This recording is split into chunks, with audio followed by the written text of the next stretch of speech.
النبي صلى الله عليه وسلم الرمضان والقرآن يشفعان مشفعان أو كما قال عليه الصلاة والسلام. صدق الله وصدق رسوله النبي الكريم ونحن على ذلك لمن الشاهدين والشاكرين والحمد لله رب العالمين.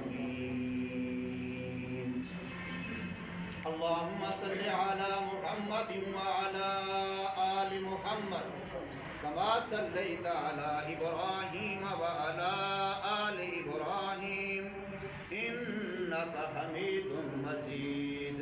اللهم بارك على محمد وعلى آل محمد كما باركت على إبراهيم وعلى آل إبراهيم إنك حميد مجيد. گزشتہ جمعہ میں نے عرض کیا تھا کہ رمضان مبارک کا نچوڑ خلاصہ دو باتیں. نمبر 1، رمضان مبارک کا مہینہ دین سیکھنے کا مہینہ ہے، اور نمبر 2، رمضان مبارک کا مہینہ نیکیوں کا ذخیرہ جمع کرنے کا مہینہ ہے. یہ دو کام جو بندہ رمضان مبارک میں اپنی وسعت بساط کے مطابق کر رہا ہے تو وہ رمضان کا حق ادا کرنے والوں میں سے کسی نہ کسی کھاتے میں بن جائے گا. اور جو بندہ ان دونوں باتوں میں سے دونوں نہیں کر رہا، یا ایک کر رہا ہے دوسری نہیں کر رہا، تو بہرحال وہ رمضان کے حقوق اور آداب کی ادائیگی میں کوتاہی کرنے والوں میں لکھا جائے گا، شمار ہوگا. پہلی بات جو میں نے عرض کی کہ رمضان مبارک کا مہینہ دین سیکھنے کا مہینہ ہے. اس کی بنیادی اور اہم سب سے واضح دلیل یہ بات ہے کہ رب کائنات نے حضرت آدم علیہ السلام سے لے کر کے محمد کریم صلی اللہ علیہ وسلم تک تمام انبیاء کو، نبیوں کو، رسولوں کو جو کتابیں دیں، جو صحیفے دیے، جو شریعت دی، جو علم دیا، جو وحی بھیجی، وہ ساری کی ساری رمضان المبارک کے مہینے میں بھیجی. ہر نبی کو کتاب اس لیے دی تھی کہ وہ اپنی امت کو سکھلائے. جب نبی امت کو سکھلانے کا پابند ہے تو امت نبی سے سیکھنے کی پابند ہے. تو اس لیے رمضان مبارک کا مہینہ دین سیکھنے کا مہینہ ہے. اصول یہ ہے شریعت اسلامیہ کا، دین محمدی کا اصول یہ ہے کہ جو مسلمان زندگی میں جس کام کو کرنا چاہتا ہے اس کے بارے میں شریعت کا حکم معلوم کرنا اس پر فرض ہو جاتا ہے. ہم روزے رکھ رہے ہیں، روزوں کے مسائل سیکھنا ہم پر ضروری ہے. ہم تراویحاں پڑھ رہے ہیں، ہم پر تراویحوں کے مسائل سیکھنا ضروری ہے. ہم سحری افطاری کرتے ہیں، ہمیں اس کے مسائل سیکھنا ضروری ہے. کوئی بندہ کہیں جاب کرتا ہے، ملازمت کرتا ہے، نوکری کرتا ہے، جس کام جس پیشے کے ساتھ منسلک ہے اس کے بارے میں شریعت کے احکام سیکھنا ضروری ہے. قیامت میں پوچھا جائے گا. ہم یہ تو سمجھتے ہیں کہ کسی بھی کام میں بغیر سیکھے بندہ کامیاب نہیں ہوتا. موچی بھی اگر جوتا سیے گا تو سیکھ کے سیے گا، درزی اگر کپڑا سیے گا تو سیکھ کے سیے گا. کوئی بھی بندہ کوئی کام پہلے سیکھے گا پھر وہ کام کرنے کے قابل ہوگا. لیکن دین کے بارے میں جب ہمارا نمبر آتا ہے تو یہاں ہم یہ نہیں سوچتے کہ میں جو نماز پڑھتا ہوں تو پہلے میں نے نماز سیکھی کتنا ہے. نماز کے اندر تکبیر تحریمہ ہے، نماز کے اندر قیام ہے، نماز کے اندر قرات ہے، نماز کے اندر رکوع ہے، نماز کے اندر قومہ ہے، نماز کے اندر سجدہ ہے، نماز کے اندر جلسہ ہے، نماز کے اندر قعدہ ہے، نماز کے اندر سلام ہے. آیا ان باتوں کے احکام میں نے کتنا سیکھے؟ کر تو رہا ہوں